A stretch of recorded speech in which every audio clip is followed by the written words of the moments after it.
Og mér langar til að þakka fyrir mig og bjóða Magnúsi Tuma að koma hérna með enn einn áhugaverðan fyrirlesturinn fyrir okkur sem hann hefur bæði verið hér áður á ársfundi fyrir okkur og eins við fengið hann í lið með okkur til að kynna upplýsingar sambærilegar þeim sem þið eruð að fá núna á fundinum fyrir endurtryggjendum sem hefur verið mjög dýrmætt og hefur hjálpað okkur að halda þó því trausti sem hægt að halda við endurtryggjendur í þeim aðstæðum sem við búum í núna. Takk fyrir.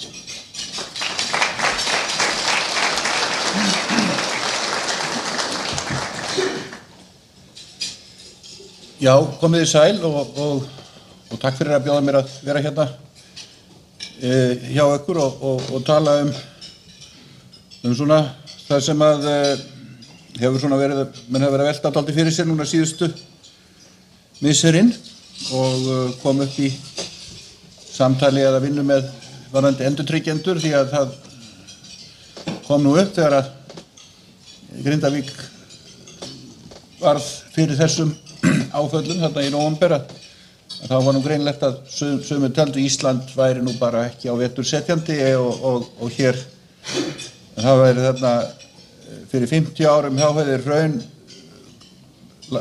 lagst yfir einn tiltekinn bæ og nokkur undir hús farið og núna væri Grindavík ennþá svipaðar í stærð og að leggja peninga eða tryggja slíka staði væri ekki skynsamlegt og nú en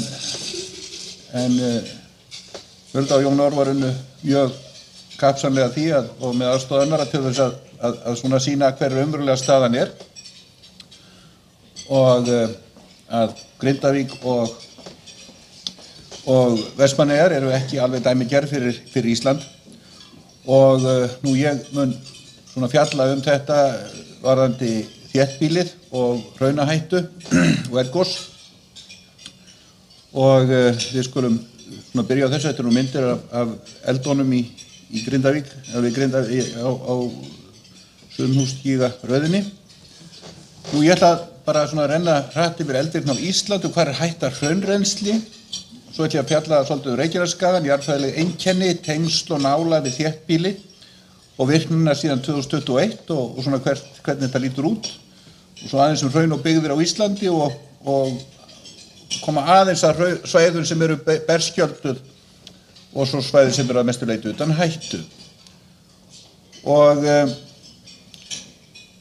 nú ef við skoðum svo, þetta eru svona þessir staðir sem að svona gerðu endurtryggjendur dálítið leist ekkert á blikuna að fyrir 50 árum rann hraun þarna og þessi barátta við Vestmannaeyjar og svo þessi ógn við Grindavík og þessar myndir sýna náttúrulega mynd sem ég fann af Eyjaslóð og svo myndir sem að úr þyrluflugi sem að maður hefur tekið þátt í til þess að meta aðstæður í upphafi gosa og þarna Grindavík og þetta virðist yfirleitt allt að gerast á nóttunni og það mjög fallegt að horfa á hraunin renna á nóttunni en dálítið svona maður hefur mjög blendnar tilfinningar sérstaklega þess að ég á nú ættir að reykja til Grindavíkur og á fullt af skyldfólki þar og eitt smá tíma þar sem strákur. En ef við skoðum svo þetta jarðfræðikort sem ég tók af bara vefnum og þetta Ísland og nú ljósu bleiku litirnir eru hraun sem runnið hafa á nútíma og þau yngstu eru ljósust og síðan eru hinn dekkri og þú sjáu að mestur raunin í Ódáðahrauni og síðan eru það á Suðausturlandi og svo þetta stórt raun sem rennur þetta sem teygir sig alveg til sjávar við svona suður af Selfossi og þar kemur því á eftir og svo Reykjanesskagi og nú þá spurningin hvaða er öruggt að búa á þessum stöðum. Já, það fyrir náttúrulega eftir hvernig maður metur þetta, ef maður tekur svona hversu mikla líkur á eitthvað gerist á æviskeiði okkar á einhvern tilteknum stöðum, það svona metur þetta svolítið. Ég myndi til dæmis ekki byggja mér sumarbústað á Mýrdalssandi og svo það er náttúrulega algjört grín sko, en það þarf að passa upp á svona því að það eru ótrúlega þetta þekki ég úr vinnu með Kjartani Þorkelssyni, lögreglustjóra á Suðurlandi sem mikill frumkvöðull í mati á hættumati og eldgosamati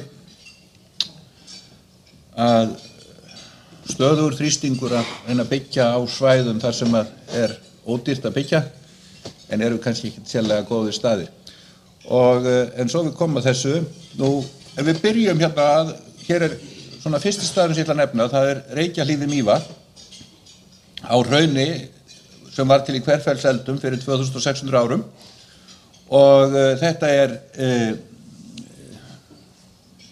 mjög fallegt á Mývatni og þessi hús er öll byggð á þessu hrauni og en er þetta ráðlegt þá myndi ég segja við búum á Íslandi ef við viljum ekki við getum ekki bara algjörlega lokað á okkur með það og þarna er náttúrulega bara byggð öldum saman úr nú sloppið og það rann hraun þarna á 18. öld þarna niður undir byggðina ekki í Kröflueldum og það er mjög litla líkur að nokkuð slíkt gerist næstu 100-200 árin svo ég myndi að telja þetta þarna var nú lítil hætta og þá ef hún kemur að þá einhver tími í framtíðin að þá verður bara að taka á því nú hér er nú svolítið stærri atburð þetta er Selfoss tekan sem dæmi og Selfoss er sko einn af þessum stöðum sem að er byggður á hrauni það hraun er svolítið eldra 8600 ára þetta er Þjórsárhraunið og þetta er meira en 100 kílómetra frá gígunum sem að mynduðu hraunið og þá má spyrja er þetta ráðlegt að búa þarna að byggja þarna en það verður að segjast að líkur á svona stóratburð eru alveg ákaflega litlar það urðu mörg stórgos í lok síðasta jökulskeið eða eftir jökulskeiðið það var þrýsti létting þegar að jökullinn fór af ég veit ekki hvað margir hér hafa opnað kampavínsflösku þetta er eiginlega alveg eins sko það er bara þegar þrýstingurinn minnkar að þá sleppur það vill að frekar fara út en varðandi fargið þá er það þannig að suðumarkið eða bræðslumarkið í berginu er hærra þegar þrýstingurinn er hærri þannig að þegar jökullinn leggst yfir að þá verður kvikan að bergið að hitna til þess að hitna aðeins meira þannig að kvikan sem myndast undir landinu verður heldur minni svo þegar jökullinn hverfur, hann hverfur mjög hratt miðað við hvernig þann tíma sem tekur hann að myndast því að það verða snögg veðurbreytingar þá skyndilega er bergið og það sem að bráðin verður undir landinu í möllinum þá verður þá heitt og þá verður til mjög mikið að kviku og öll stærstu hraunin eru orðin til þannig og þetta er Þjórsárhraunið og það er langstærsta hraun sem að vitum á Íslandi 25 rúmkilometrar eða svo og það er komið upp þarna inn á Veiðivötni eða þar slóðir og rennur út í sjó við hérna og Stokkseyri og Eyrarbakkir og byggðir á þessu og flóin er allur á þessu og líkur á þessu að þarna eitthvað gerist eru bara alveg sára litlar og við berum þetta sama við staðið þar sem eru svona blómlega byggðir og fellibyljir fara og þá er þetta registrerar þetta alltaf þá er ég ekki úr Ísland nú ef við skoðum svo þéttbýlisstaði þetta eru allir svona þéttbýlisstaðir svona flestir eða allir sem eitthvað eru þeir eru merktir þarna með grænu nema 2 og blái flöturinn eru svæði þar sem hafa það er svona umlykja þá staði þar sem hafa verið gossprungur á nútíma og það er ná þarna hefur gosið og þið sjáu það er þarna í raun og veru 2 það eru 3 staðir sem að kannski lenda inn á þessu svæði það er Mývatn sem að Reykjahlíð og þar það er Grindavík og það er Vestmannaeyjar og nú það er að þessum og hérna eru þau svæði eða það sem eru sem sagt það sem að gosvirknin verður Snæfellsjökull og Krafla og Askja Bárðarbungukerfið, Eldgjá, Hekla, Vestmannaeyjar og þarna eru Grindavík og Vestmannaeyjar dálítið í sérflokki. Nú Mývatn, aðrir þéttbýlisstaðir eru miklu fjær gossprungunum og þetta skiptir verulega miklu máli upp á að meta áhættuna. Og komum nú hérna að Reykjanesskaganum að þá höfum þetta Reykjavík, Kópavog, Garðabæ, Hafnarfjörð, 240.000 manns, eða var það minnst í haust þegar ég var að tekla þessu, kannski aukist. Reykjanesbærinn, 22.000, Vogar, 1.800, Grindavík, 3.600 og Þorlákshöfn. Og nú, ef við skoðum svo, þetta nú jarðfræðikort sem nú svolítið svona kaotísk eins og þau eru, en þið sjáu þarna litina, þetta hraunin eru svona blá yfir í bleikt og bleiku eru yngst og svo eru þessi alyngstu eru rauð. Þetta nú ekki alveg nýtt. Og svo eldra bergið mjög mikilvægt að horfa á það þessi græni litur og ljósblái og brúni. En þessi græni það er mjög mikilvægt. Þar hefur ekki runnið í milljón ár. Og það skiptir bara verulega miklu máli. Ef við búum einhvers staðar þar sem hraun hefur ekki runnið í milljón ár, þá eigum við að hafa áhyggjur einhverju öðru heldur en hraun. Og hérna, það er bara þannig. Nú, ef við skoðum þarna eru byggðakjarnarnir og þarna Reykjanesbær, Vogarnir og Reykjavík og þetta og Grindavík og Þorlákshöfn. Og þið sjáu að Grindavík og Þorlákshöfn og Vogar eru byggðir sem eru byggðar á nútímarhraunum og aðeins í Hafnarfirði líka.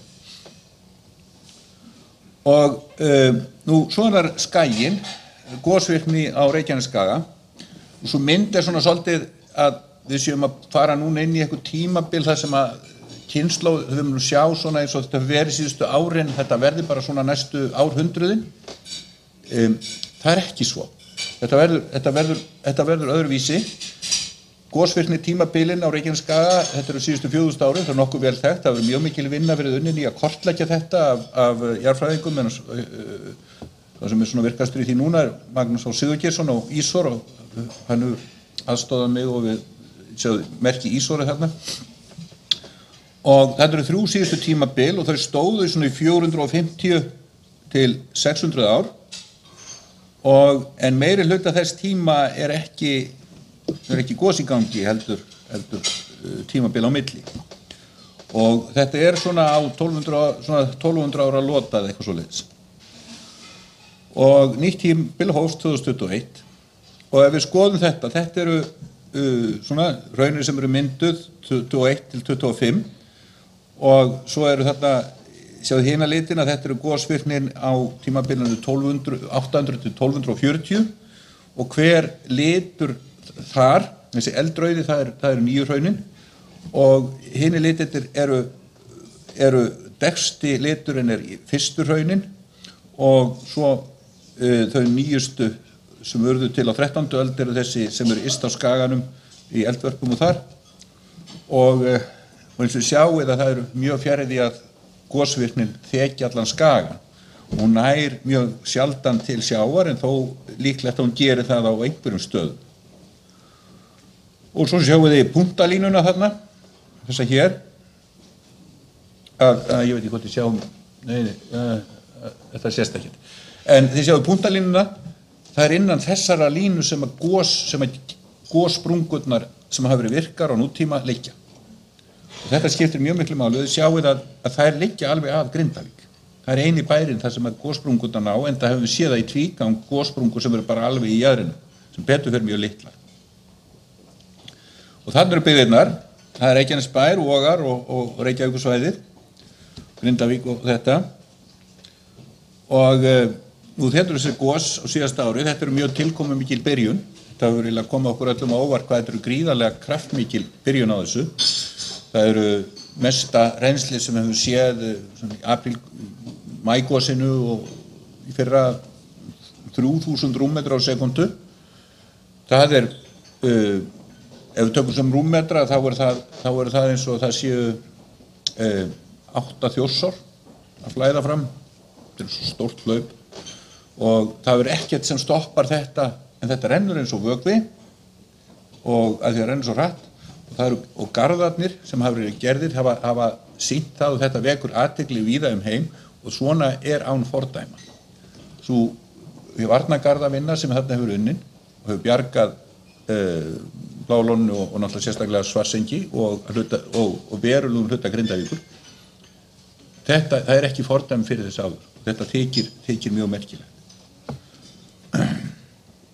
En svo kemur þetta með hvernig hegða þessi gostímabil sér. Þetta gosvirknin á Skaganum sem við sjáum hérna á þessu og þetta síðasta tímabil og þá sjáið þið tímabil, þetta nú ensku en þið skiljið það nú, þið sjáu rúmmálið þarna á lóðréttaásnum, það rúmmál kvikuna sem kemur upp í hverjum og þetta voru rúmir 2 rúmkilometrar sem komu upp á 450 árum síðast, það mjög dæmigert fyrir Skagan og bara svona til samanburðar að þá var gosið í Holuhrauni, það var jafnmikið sem kom upp þar á 6 mánuðum í því gosi eins og kemur á 3 öldum á Skagan. Þannig að þetta er ekki neinir gríðar atburðir eða mjög stórir atburðir í ljósi jarðsögu Íslands og hvernig hlutirnir eru innbygg landsins. Ef þið sjáu ljós hérna dökk hérna appelsínugulu hérna fletina, þetta þau tímabil þegar virkni var í gangi og kannski voru þau miklu styttri, við höfum ekki sögu af þessu nema bara þarna í lokin. Kannski hefði þetta sem svo núna því að við erum komið jafn mikið efni eins og þarna sett á 40 ár upp í fyrsta fasanum á þessari mynda því það eru bara 1-2 aldursgreiningar eins og við höfum fengið núna á síðustu 4 árum á Reykjaneskaga. Þannig að það má vel verið þetta hafi staðið miklu styttri tímabil og svo sjáu þið gulu tímabilin, þá ekki neitt að gerast. Þannig að ef þetta hegðar sér svipað eins og það hefur gert sem að þá viðbúið að þegar að þessum atburðum ljúki þá má vel verið að komi 100 ár með engum. Við getum samt ekki verið vissu þetta vegna þess að ef við horfum á síðasta fasan sem þarna milli kringum sitt hvora megin árið 1200 þá var mjög stutt þarna á milli og en það voru ekki svona nærri eins þétt gos eins og við erum séð núna. Það var miklu lengra á milli gosana sem að innan tímabilana. Við getum ekki útilokað þetta hoppi hugsanlega í Reykjanestána en við höfum hins vegar engin merki í sögunum það að þetta var hoppað frá þessu 2-3 sprungur virkar í sömu hlínunni. Það ekki útilokað en það ólíklegt og það Faradalsfjallið annars vegar og svo Sundhnúkaröðin og svo þriðja komi inn. Það þá einhvað sem við höfum ekki séð hefur sést í jarðsögunni þó sé ekki að útiloka Reykjanesið tikki inn. En það líklegast að þegar þessu líkur sem gæti verið á næstunni að þá komi hugsanlega 100-150 ár með yngri virkni á Skaganum. En þetta getum við ekki vitað en þetta eru svona líkurnar með við söguna. Og hér sjáum við hvernig þessi virkni hefur verið. Þið sjáum þarna þessi 4 tímabil á Skaganum í milli 780 og 1240 og hversu mikið magn hefur komið upp og svo sjáum við að þetta eru 4 tímabil, svo sjáum við þetta sem þessi 4 ár sem eru komin núna, eða 3 ár, þetta end árslok 2004, að þá eru þetta orðið bara eiginlega alveg það sami eins og kom upp í fyrsta fasa eldana þarna kringum árið 800. Og hvað segir þetta okkur? Það svona vísbending, það líklegt að þetta sé komið á seinni hlutan, það líka gliðnunin orðin svo mikil að það viðbúið að það sé lítið eftir til þess að toga í sundur á þessum stað og en þannig að eins viðsmyndin að þetta sé bara þetta fjari út, það enn að safnast þetta kvika inn en hún fer svona ef við horfum á síðastu 1,5 árið þá fer hún mjög minnkandi. Þetta voru 10 rúmmetrar á sekundu fyrir hérna í nóvember 23 núna 1-2. En það getur farið upp aftur þannig að þetta alveg án ábyrgðar. En þetta svona líkurnar og það sem sagt þetta getur verið sem að sjá bara í blá enda núna. Ef við tökum meðaltalið þá eru kannski 2 gos eftir. það getur þýtt 1 ár í viðbót eða heldur svona áfram. Nú, svo getur, eða fer í sama eins og kom þarna í heiðmerkureldunum fyrir árið 1000, þá erum við komin hálfa leið. En það er ekkert sem að bendir til þess, en þetta er þarna óvissa. Mér þykir nú svona, já, við erum í seinni hlutanum, það er alveg, held ég að sé á hreinu. Nú, svo bara með þessa, hvað maður segja, hvers nálægð við byggðir, og þá er nú ágætt að horfa á Reykjavíkursvæði og þið sjáið blái liturinn, það er þéttbýli, þar er byggð. Rauði liturinn, þar er það sem hraun hafa runnið og síðan að jöklaleysti. Og eins og þið sjá, og svo eru þarna svæði þar sem að eru sko dekkri litir í Garðabænum og þarna fyrir ofan Straumsvík, og þar eru svona, þar er byggð ofan á hraunum. Og hvernig lítur þetta út? Ef við byrjum nú á þessu hér, þetta er Elliðaárdalurinn, þar er þetta hraun, að þar er hraun sem rann fyrir tæpum 5000 árum, niður dalinn. Er það, eigum við að vera mjög hrædd það? Ég myndi segja ekki, því að miðað við það er svona það sem við getum gert í dag, þá er augljóst að við fengjum svipaðan atburð. Það er mjög auðvelt að halda honum svona við Elliðavatnið eitthvað stað þar, að stoppa hann af. Ég held að það væri ljóst miðað við stærð atburðar sem er orðið á síðan að jöklaleysti, að það á ekki að vera erfitt að verja þetta, ef þetta myndi endurtaka sig. Og svoleiðis en Reykjavík er að langmestu leyti utan hættusvæðis. Og minnsta fjarlægð frá gossprungu að byggður 5 kilometrar. Nú, svo er það Hafnarfjörðurinn og Garðabærinn, þarna runnur hraun, Búrfellshraunir rann þarna fyrir 7000 árum. En það sem skiptir máli er það að síðan þá eru sprungurnar þarna, hjallarnir, þetta er búið að síga þarna verulega mikið, þannig að það kemur hraun í dag þar, þá rennur það þarna eins og pílurnar sína, þá rennur það sem sagt til suðvesturs og svo niður í átt að sjó við það sem álverið og það. Þannig að það væri, held ég, mjög auðvelt að stoppa, ef að þetta gerðist einhvern tíma í framtíðinni, þá væri mjög auðvelt að hemja það með garðagerð sem væri bara, þannig að það færi ekki inn í Hafnarfjörðin, gamla Hafnarfjörð, það væri mjög auðvelt að stoppa það með því að setja garða sem væri kannski 10 metra háir eða eitthvað svoleiðis á, sem eru bara brota því sem er núna í Grindavík. Svo er það þessi stað, þarna notaði nú rauðan hring, því að þetta er staðurinn sem er þarna hafur hraun runnið oftast út í sjó. Það eru, nafni minn, Magnús Á. Sigurgeirsson segir að það sé minnst 7 eða 9 tilfelli sem að þarna hefur gerst, og þetta er svona trekt sem safnar hraunum, þannig að renna þarna út í sjó, þarna er vissulega álverið, en þarna hefur byggst upp mikil byggð og hún er mjög berskjölduð, mjög erfitt að verja hana með görðum vegna þess að garðar virka með því að beina hrauni frá en ekki sem stífla, því að þá þarf að byggja svo gríðarlega háan garð til þess að halda hrauni, þannig að búa til tjörn eða búa til nýtt landslag, það er ekki viðráðanlegt. Og svo þetta er nú svona kannski krítiska staðurinn. Og svo ætlum ég að summera hérna upp að lokum, ef við skoðum áhættu á þéttbýlisstöðum á Íslandi og horfum til svona 1000 ára tímabils eða eitthvað svoleiðis, og hver er áhættan?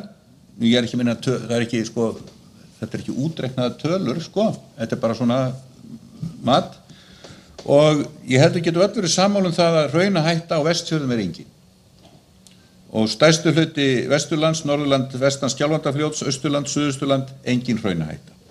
Og þetta er grænu fletirnir sína byggðirnar, sína þéttbýlisstaðina. Nú mjög lítil, það er, ég held að þetta sé nú kannski út í hött að setja Húsavík hérna, mestu hluti Suðurlands undirlendis, það er svona ekki útilokað en mjög langsótt. Lítil, þarna vissulega, sko, það er Snæfellsnesi, það er Snæfellsjökull og það er allt þakið nútíma hraunum. það er ekkert útilokað að það geti komið hraun og svo hellisandur byggður á hrauni og svo framvegis, þannig að það er svona ekki hægt að útiloka það. Ég held að allir eiga svo mjög rólegir þar og svo Mývatn, sama þar, en það fyrirveran alltaf langur. Og nú svo það Reykjavíkur svæðið, það er svona fræðilegu möguleiki mjög lítið og svo náttúrulega kannski upp við Elliðavatn og svona, það eru staðir þar sem að hraun getur ógnað. Og svo Reykjanesbær, að hann eiginlega alveg utan hættu og Keflavíkurflugvöllur. Það þarf einhvern atburð sem verið margfalt stærri heldur en sést hefur bara til þess að ógna raunverulega þessum stöðum. Það er bara svoleiðis.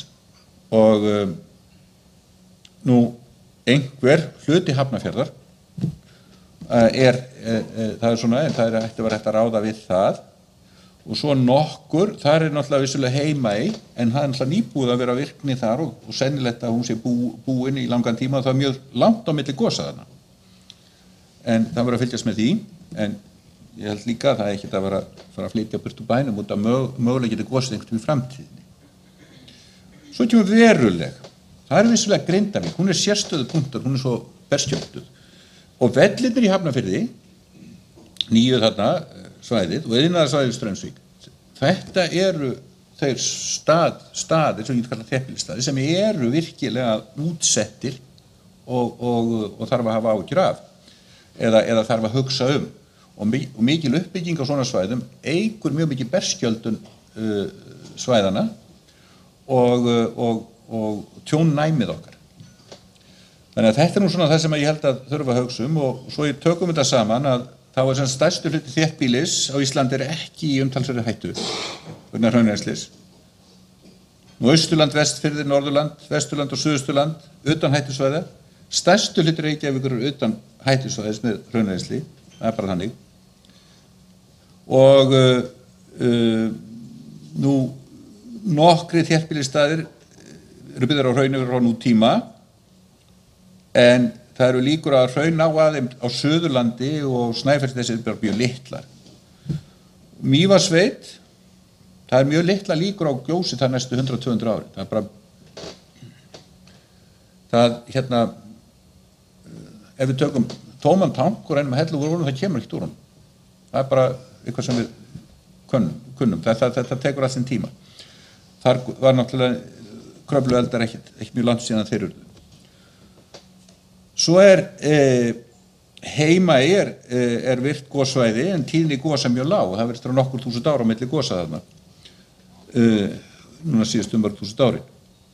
Grindavík mjög útsett fyrir hraunrennsli en það eru góðar horfur að við séum í lokum þessa fasa þar.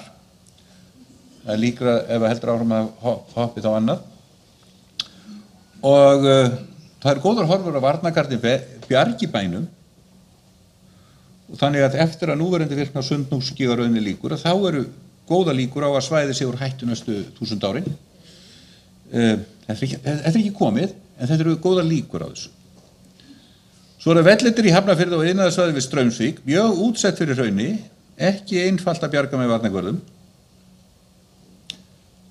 Og hvað er það sem skiptir mestu máli? Ég held að við verðum að horfa þetta til framtíðar. Velja byggingarsvæði á Reykjanesskaga með tilliti til hættu af hraungosum. Og þetta hljómar eins og náttúrulega bara selvfölgli hefði númer 1, 2, 3, en bara það er svo mikið þrýstingur að nýta einhver pláss. Ég veit að í Hafnarfirði hefur pæling að setja upp nýja byggð vestan við álverið vegna plássleysis. En ég myndi segja það verður að taka þessa hluti inn í og einn möguleikinn varðandi það til þess að svona ýta undir skynsemi í þessu að það sé ákveðin varnir sem þurfa að byggja. Ef þú byggja hverfi fyrir vestan Hafnarfjörð þarna á hraununum, þá verður að byggja varnargarða líka og kostnaðurinn við þá verður settur inn í húsi. Það myndi virka mjög vel. Og þessu sögðu þá bara þakka ég fyrir.